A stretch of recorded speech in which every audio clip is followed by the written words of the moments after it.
That was Adam knocking on my door from our band, which I have to leave to go practice with here pretty soon. But Synesthesis, Synesthesis will make sweet love to your ears.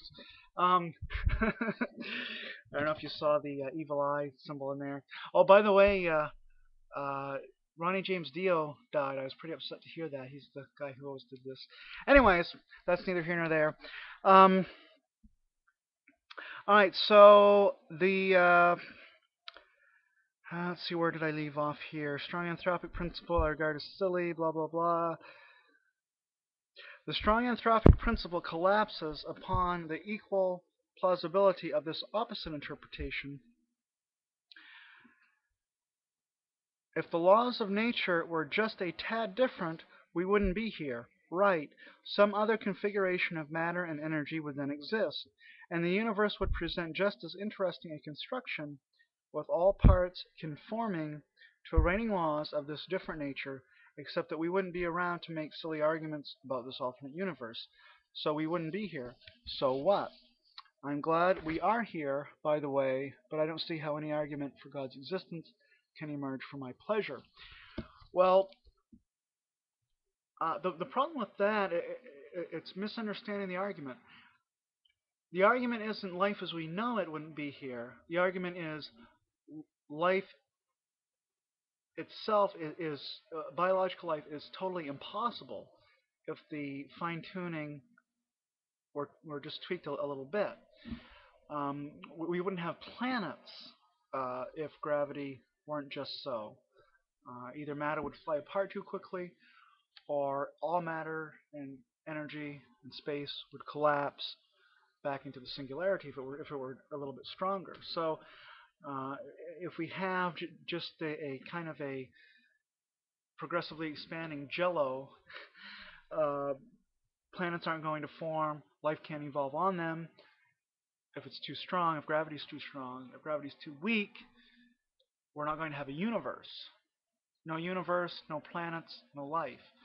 Um, so it's not life as we know it, but life period. Um, so so all of this does point towards an intelligent designer. It points towards God.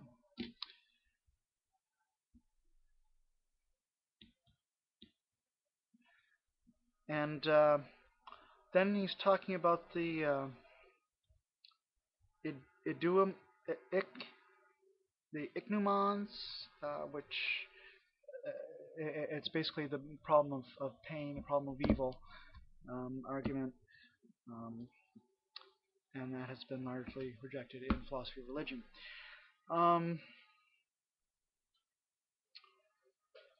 let's see, and I think that was really the last thing I wanted to mention here. The non-overlapping magisteria idea, it's mostly true, but it's not completely true.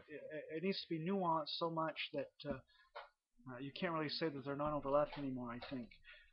It's a decent book. I would recommend it. It's probably the best science and religion book that I've read by a non-religious person dealing with that subject. Um, Stephen Jay Gould, he was Oxford or Cambridge, I don't remember which one, taught paleontology, I think. Let's see.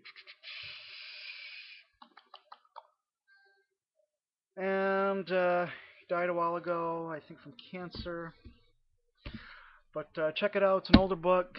Um, still, I actually borrowed this from Adam's mother, but I'm getting a little too personal here, I think, for the masses.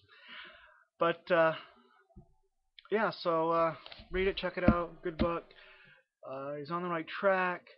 But NOMA, I think maybe um, like mostly non-overlapping magisteria or different magisteria would be different than just straight out non-overlapping magisteria.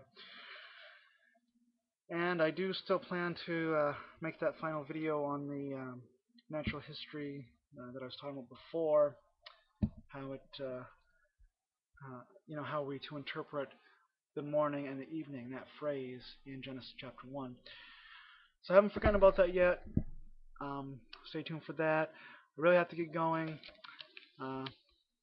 Check out the new album once it's finally done, which is going to be months and months and months from now, from Synesthesis.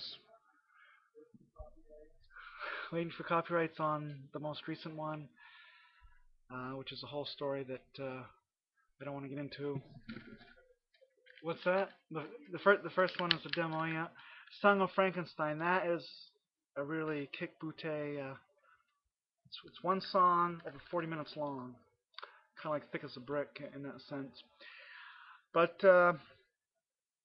yeah, so you'll be hearing from us, I think, as we rise to fame and popularity. And for now, signing off. Shalom out.